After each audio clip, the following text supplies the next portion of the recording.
All right, welcome everyone. Today we are doing a high-yield deep dive into one of the most critical skills in anesthesia and one that's guaranteed to come up in your exams, rapid sequence induction and intubation, or as we all know it, RSII. Let's get right into it. So we're starting here because I really want to drive home why this matters so much. The stakes are as high as they get. The UK's fourth national audit project, NAP4, was a huge deal, and its findings were, well, pretty sobering. A full half of the deaths related to anesthesia were because of pulmonary aspiration. I mean, think about that. This isn't some rare theoretical risk. It's the #1 cause. And this right here, is the catastrophe that RSI was specifically invented to prevent. So what exactly is RSI? At its heart, it's a race against the clock. The whole technique is designed around one single mission: secure that airway with a cuffed tube in the absolute shortest time possible right after the patient's protective reflexes have vanished. We're essentially creating this tiny, super vulnerable window of apnea, and our job is to slam that window shut as fast as we possibly can. Okay, so we know what it is, we know why it's so important. The next obvious question is, who actually needs it? You're not going to do an RSSI on every patient. The real skill is spotting who's at high risk for aspiration before you even start. So let's break down exactly who falls into that at-risk category.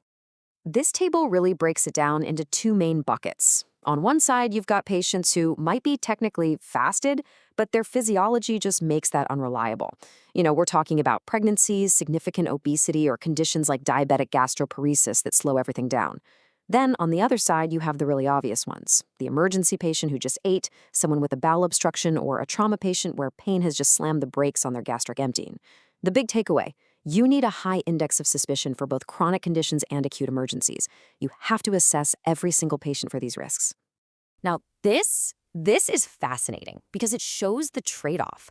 While RSI is our shield against aspiration, it actually cranks up the risk of a failed intubation. I mean, just look at these numbers from NAP4. You go from a 1 in 2,000 chance in a standard elective case to 1 in 300 just by doing an RSI. And if you're in a high-pressure spot like the ICU, that risk can skyrocket to as high as 1 in 50. It just perfectly shows that RSI is a high-risk, high-reward procedure, and that means your preparation has to be absolutely flawless. And because the stakes are so high, we can't just wing it. We need a solid, repeatable, systematic game plan. And honestly, the best one out there comes from the Difficult Airways Society, or DAS.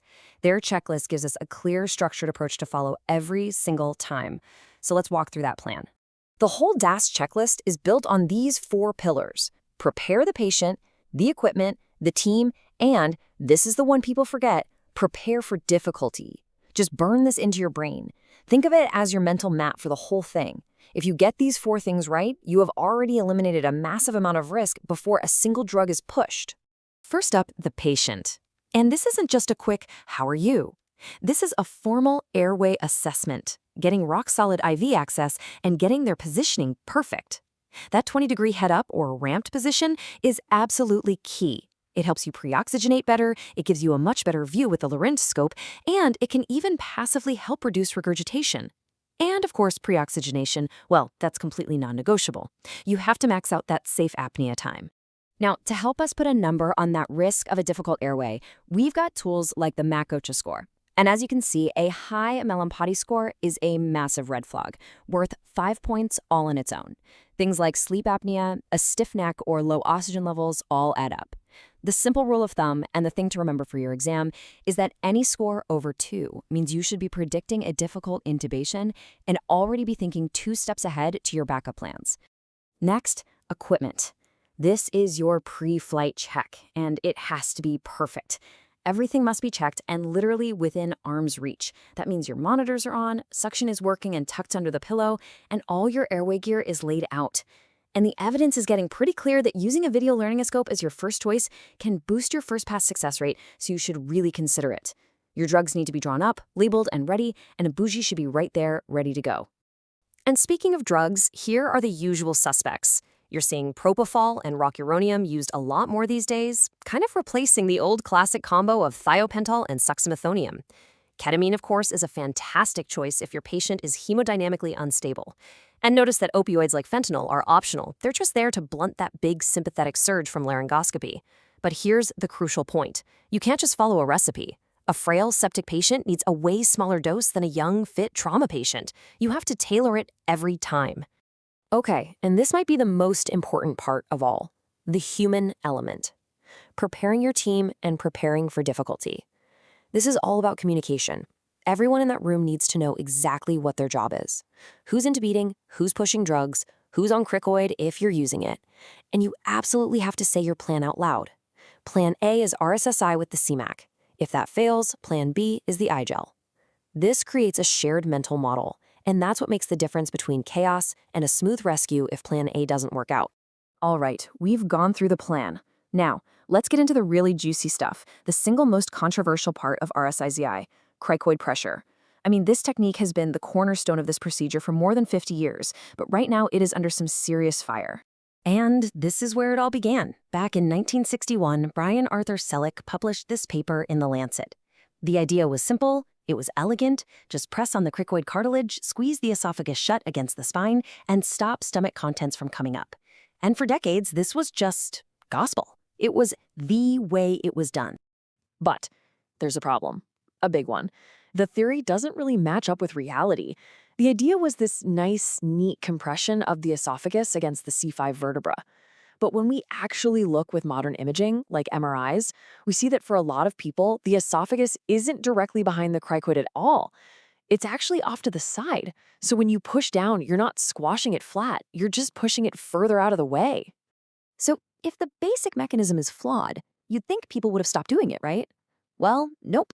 A 2016 national survey of UK anaesthetists found the complete opposite. A staggering 92% said they still always apply cricoid pressure during an RSI. This just shows a massive gap between what the evidence is starting to show and what we're all still doing out of habit. And it gets even crazier. Of that 92% who were using it, 83% admitted they never actually measured the force they're applying. You're supposed to use 10 newtons when the patient is awake and then increase to 30 newtons when they're asleep. But if nobody's measuring it, the application is just all over the place. It's totally inconsistent and completely unreliable. So let's just lay out the modern case against using it all the time. First, the evidence to support it is basically non-existent. A big Cochrane review found no good quality trials. Worse than that, a large trial in 2019 found it didn't reduce aspiration at all. The rates were basically identical, but it did make intubation harder and take longer. And this has led to the single most important consensus in all modern guidelines. If you are having any difficulty with the airway, the very first thing you do is take cricoid pressure off.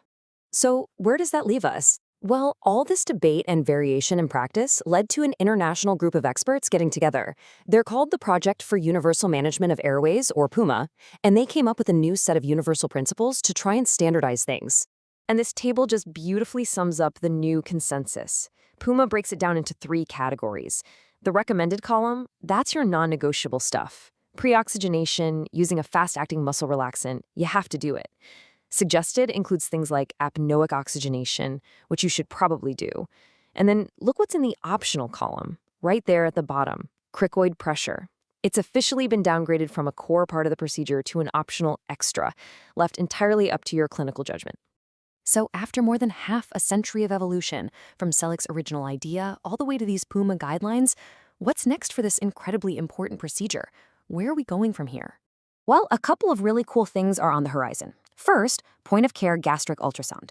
This could let us move away from just looking at risk factors and actually see if a patient's stomach is empty or full in real time.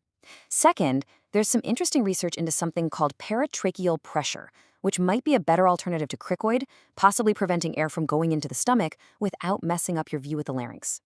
The bottom line is this: RSI isn't a static recipe. It's a dynamic, evidence-based procedure, and it's still evolving. For your revision, I'd say the 2022 BJA education article is an absolute must-read, and the 2016 survey is great for getting context on practice. I really hope this helps with your studies. Thanks for tuning in, and seriously, good luck with your exams.